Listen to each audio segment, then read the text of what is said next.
अस्सलाम वालेकुम प्यारे बेटे, क्या हाल है, कैसे हैं आप? Chapter number 7 fundamental principle of organic chemistry का लेक्चर नंबर 3।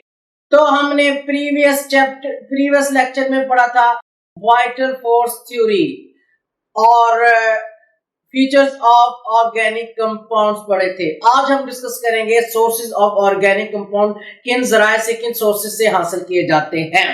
तो इससे पहले अच्छी बात यह है कि बेटा, जो बात जहां पर खत्म होती है उसे वहां खत्म कर दी जाए। अगर कोई तल्ख बात है उसे वहां खत्म कर दो, अपनी आदत बनाओ, क्योंकि बात से बात निकलती। अगर उस बात को बार बार दोहराएंगे तो फिर वही बात से बात निकलती है, वह दूर तक फैल जाती है।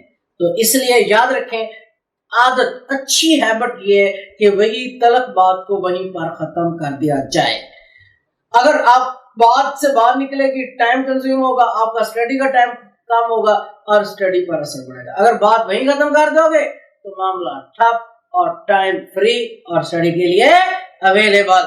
तो बात कर रहे थे कि प्रीवियस लेक्चर में हमने वाइटल फोर्स थ्योरी को पढ़ा था और फीचर्स ऑफ ऑर्गेनिक कंपाउंड पढ़ी थी, जो फीचर्स ऑर्गेनिक कंपाउंड को इनऑर्गेनिक कंपाउंड से डिफरेंशिएट करती हैं।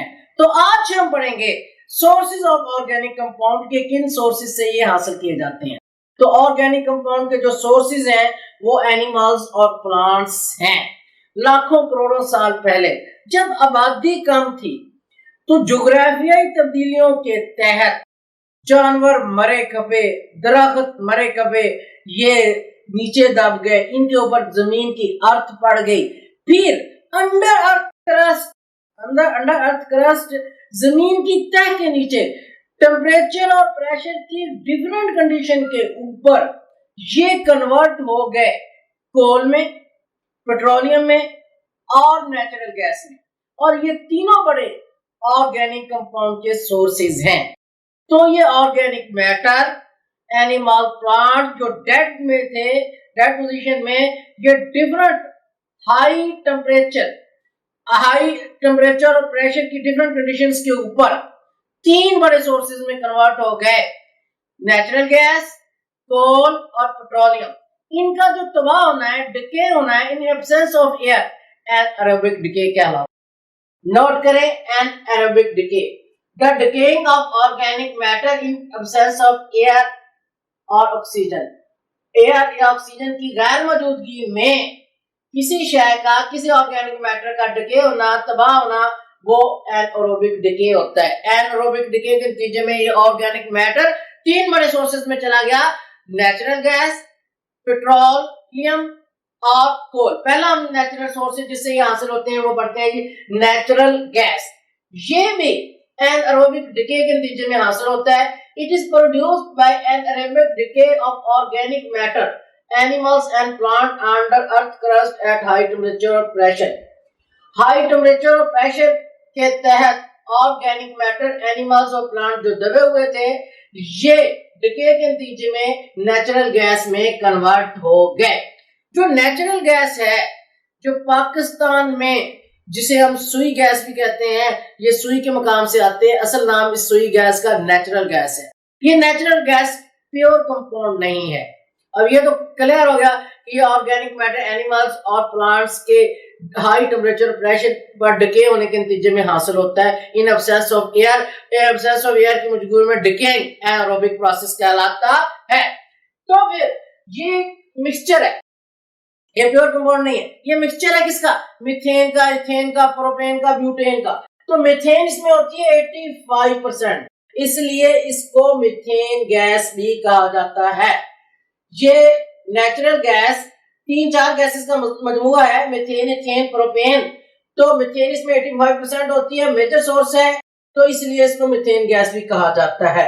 नेचुरल गैस के को यूटिलाइज किया जाता है एज ए फ्यूल, डोमेस्टिक में भी, इंडस्ट्रीज में भी, और इसके अलावा फर्टिलाइजर में भी ये फर्टिलाइजर बनाने में इस्तेमाल होती है। जैसे कि यूरिया में एज ए रिएक्टेंट इसको इस्तेमाल किया जाता है, यूरिया फर्टिलाइजर बनाने के लिए। ज्यादातर इसको फ्यूल के तौर पर घरों और इंडस्ट्रीज में इस्तेमाल किया जाता है। इसके बाद ये अगला सोर्स हम डिस्कस करेंगे, कोल।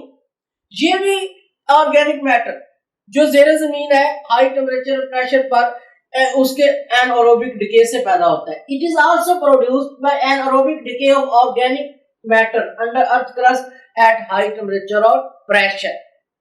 और अगर हम देखें बुच इसकी स्कीम है जिसमें पैदा होने की एक सीरीज है। अगर वर्ल्ड अंडर अर्थ क्रस्ट मौजूद है तो at high temperature and pressure along bacterial action के तहत जो वुड है ये कन्वर्ट होती है पीट में। पीट पहली स्टेज है ऑफ कोल, कोल बनने की। फिर कोल जो है at high temperature and pressure convert होती है लिग्नाइट में। Lignite at high temperature and pressure convert होती है बिटुमिनस में।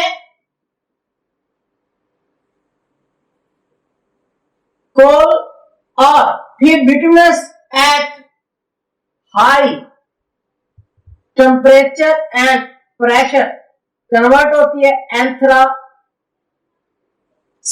में। एंथ्रासाइट लास्ट स्टेज है और प्योरेस्ट फॉर्म ऑफ कोल है। इसके अंदर कोल जो है 92% से लेकर 98% तक होता है। जैसे जैसे हम एक से दूसरी स्टेज में जाएंगे कोल की परसेंटेज बढ़ जाएगी। वुड से कोल बनने की पहली स्टेज पीट है at high temperature and pressure bacterial action के तहत ये पीट में जाता है। फिर हाई टेम्परेचर और प्रेशर पर पीट जो है लिग्नाइट में जाता है। कोल की परसेंटेज बढ़ रही है और इसके बाद एट हाई टेम्परेचर और प्रेशर पर बिटुमिनस कोल में जाता है। अब इसमें पिछली दोनों स्टेजेस से कोल की परसेंटेज ज्यादा है। सबसे last stage purest form of coal है। और कोल जो है ये प्योर कंपाउंड नहीं होता, ये मिक्सचर होता है। हमें कैसे पता चलेगा कि ये प्योर कंपाउंड नहीं है बल्कि मिक्सचर है? इसका पता चलता है हमें डिस्ट्रक्टिव डिस्टिलेशन ऑफ कोल से या कार्बोनाइजेशन ऑफ कोल के प्रोसेस से। ये प्रोसेस क्या होता है जिससे हमें पता चलता है कि कोल प्योर कंपाउंड नहीं बल्कि मिक्सचर है? तो देखते हैं जी। डिस्ट्रक्टिव डिस्टिलेशन ऑफ कोल और carbonisation of coal. Destructive distillation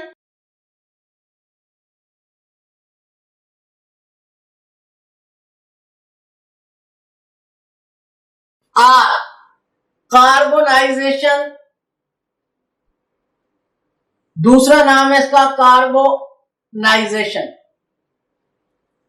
of coal.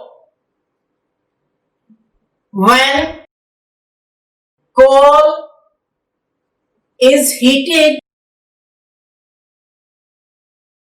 at high temperature 500 to 1000 centigrade in absence of air, air या ऑक्सीजन की गैर मौजूदगी में जब कोल को हीट किया जाता है हाई टेम्परेचर पर 500 या 1000 सेंटीग्रेड पर, तो कोल आगे मजीद 3 कंपोनेंट में कन्वर्ट हो जाता है। इस तरह कोल का हाई टेम्परेचर हाई प्रेशर पर हवा की गैर मौजूदगी में 3 कंपोनेंट में तब्दील होना यह बताता है कि ये मिक्सचर है। और इस अमल को कार्बोनाइजेशन या डिस्ट्रक्टिव डिस्टिलेशन कहते हैं। डिस्ट्रक्टिव हीट देकर तोड़कर उसके हिस्सों में अलग करना, कार्बोनाइजेशन उसको उसके कंपोनेंट में अलग करना। तो कोल जी 3 हिस्सों में कन्वर्ट होता है। Number 1 coke, number 2 coal gas, number 3 coal tar। जो कोक होता है ये सॉलिड होता है और ये 100% कार्बन है और as a reducing reagent use होता है। तो डिस्ट्रक्टिव डिस्टिलेशन कार्बोनाइजेशन के नतीजे में कोल कितने हिस्सों में तकसीम हुआ? 3 में। को नंबर 1 कंपोनेंट सॉलिड होता है और 100% प्योर कार्बन है और एज ए रिड्यूसिंग रिएजेंट इस्तेमाल होता है। कोल गैस, ये आपके पास गैस प्योर कंपाउंड नहीं है बल्कि ये mixture of different gases, mixture of different gases, ये डिफरेंट गैसेस का मिक्सचर होती है। तीसरा कोल तार, ये लिक्विड होता है और ये लिक्विड भी प्योर कंपाउंड नहीं है बल्कि मिक्सचर ऑफ 215 एरोमेटिक कंपाउंड्स, ये 215 एरोमेटिक कंपाउंड्स का मिक्सचर है। 215 एरोमेटिक लिक्विड का ये मिक्सचर है। और इन 215 एरोमेटिक कंपाउंड्स को अलग कैसे किया जाता है? According to fraction distillation. Fraction distillation क्या है? ये लिक्विड्स को अलग करने वाला एक प्रोसेस है। इसकी डेफिनेशन है separation of liquid according to their boiling point, कि जो मुख्तलिफ लिक्विड का मिक्सचर होता है उसको लेकर हीट किया जाता है। तो हीट करने पर जिसका बॉइलिंग पॉइंट थोड़ा होता है वो सबसे पहले अलग होता है, जिसका उसके बाद ज्यादा होता है वो अलग होता है, जिसका उसके बाद ज्यादा होता है वो अलग होता है। वो अपने बॉइलिंग पॉइंट पर जो लिक्विड्स हैं वो वेपर्स की शक्ल में अलग होते जाते हैं। तो फ्रैक्शनल डिस्टिलेशन की डेफिनेशन क्या है? फ्रैक्शनल डिस्टिलेशन का लफ्जी मतलब हिस्सों में अलग करना। फ्रैक्शनल डिस्टिलेशन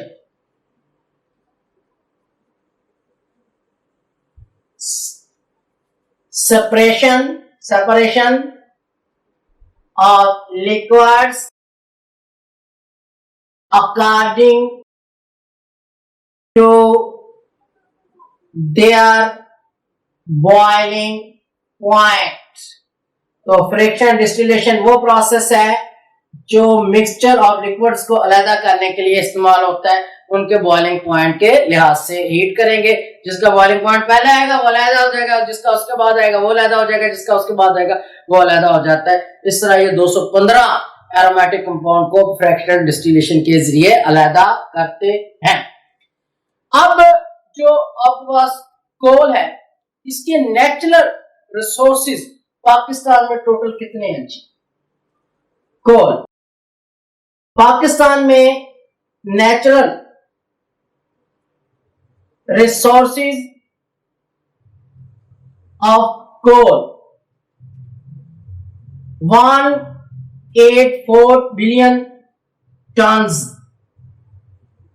पाकिस्तान में कोल पाया जाता है और इसमें से तकरीबन 80% कोल used in baking of bricks in kilns, के भट्टों के अंदर ईंटें पकाने के लिए इस्तेमाल होता है। ब्रिक्स ईंटों को कहते हैं।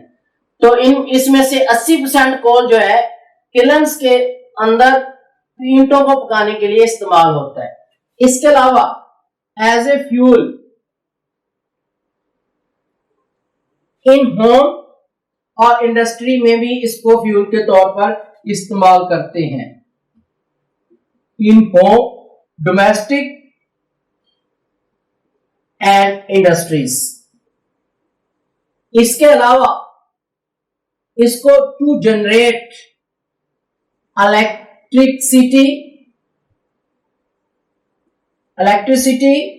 इलेक्ट्रिसिटी पैदा करने के लिए भी इसको इस्तेमाल किया जाता है।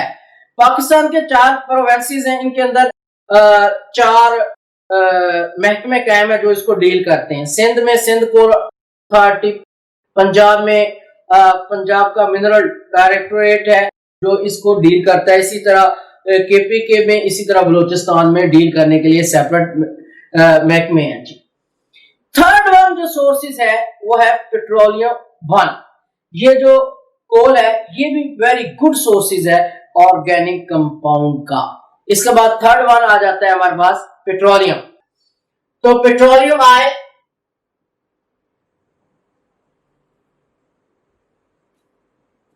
it is produced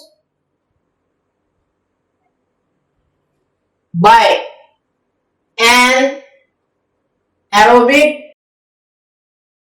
decay of organic compounds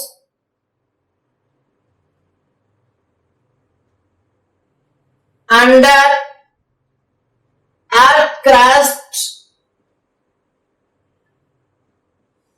at high temperature and pressure।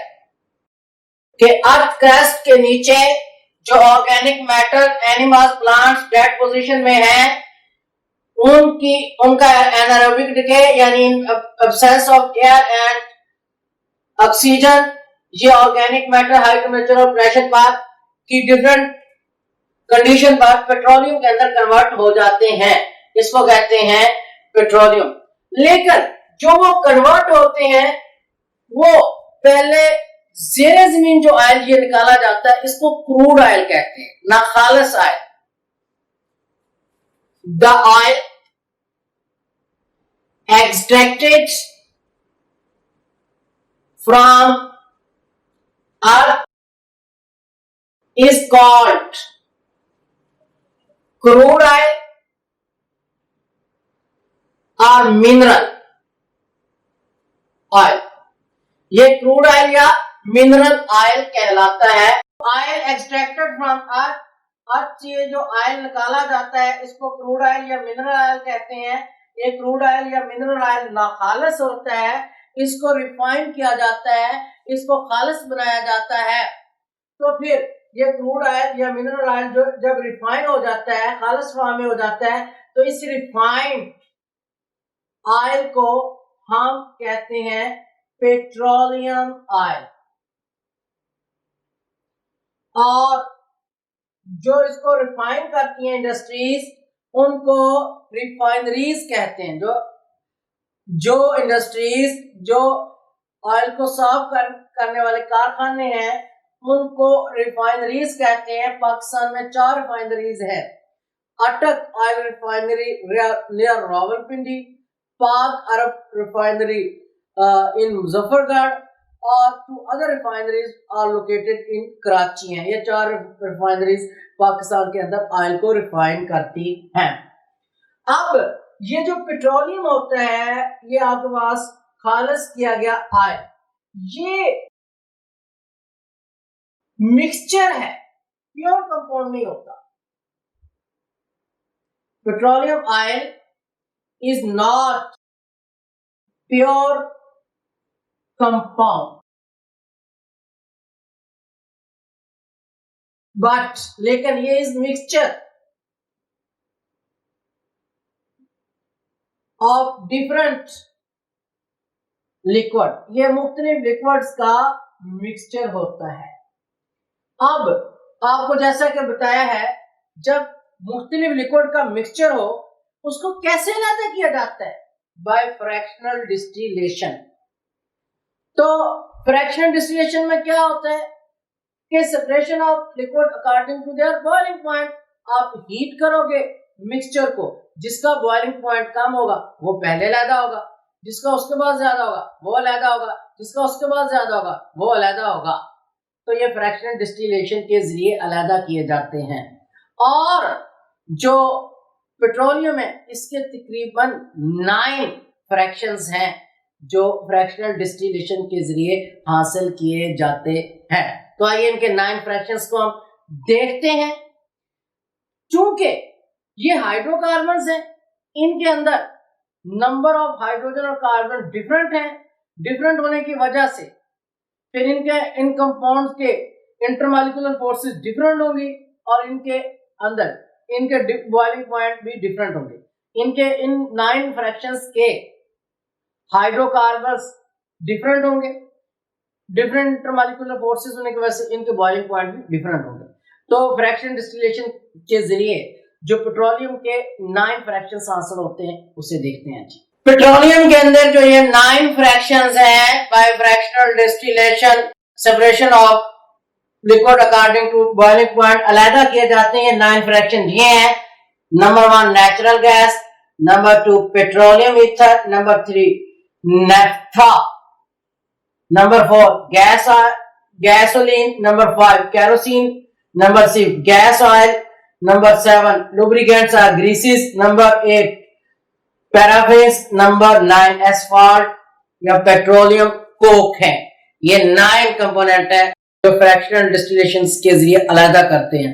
इनको आगे हम अभी ट्यूबुलर फॉर्म में देखते हैं, पूरे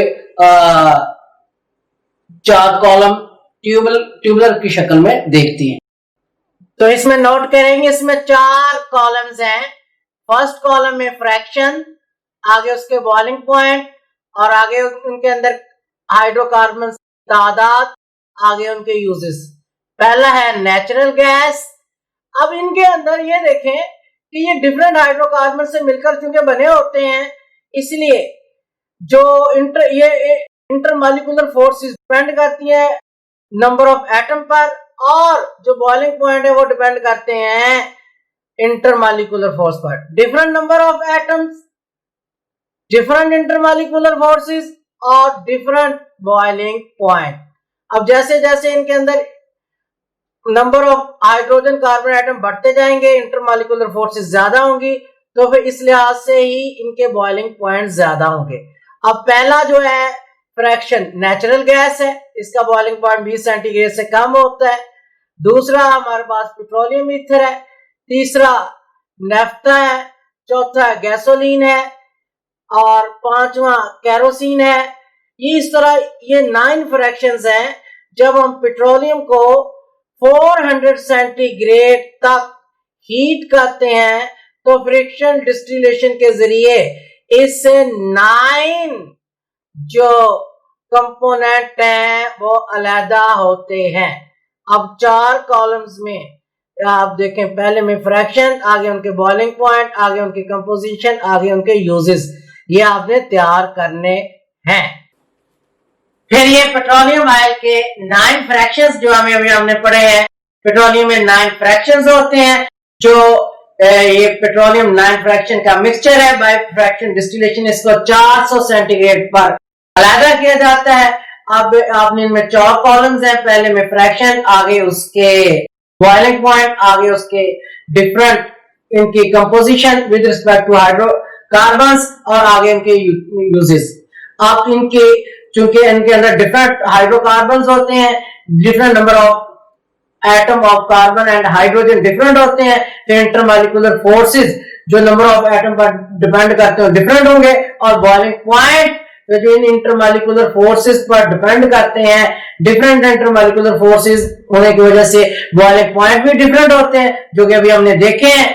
तो अब ये 3 सोर्सेस जो ऑर्गेनिक मैटर से के डिके के नतीजे में हासिल हुए थे, उनसे ऑर्गेनिक कंपाउंड हासिल किए जाते हैं। नेचुरल गैस, कोल और पेट्रोलियम हमने पढ़े हैं। और आप आगे हम फिर अगले लेक्चर के साथ आएंगे। आपका और हमारा प्यारा channel chemistry coaching with Zola. Be happy always. इजाजत, अल्लाह हाफिज।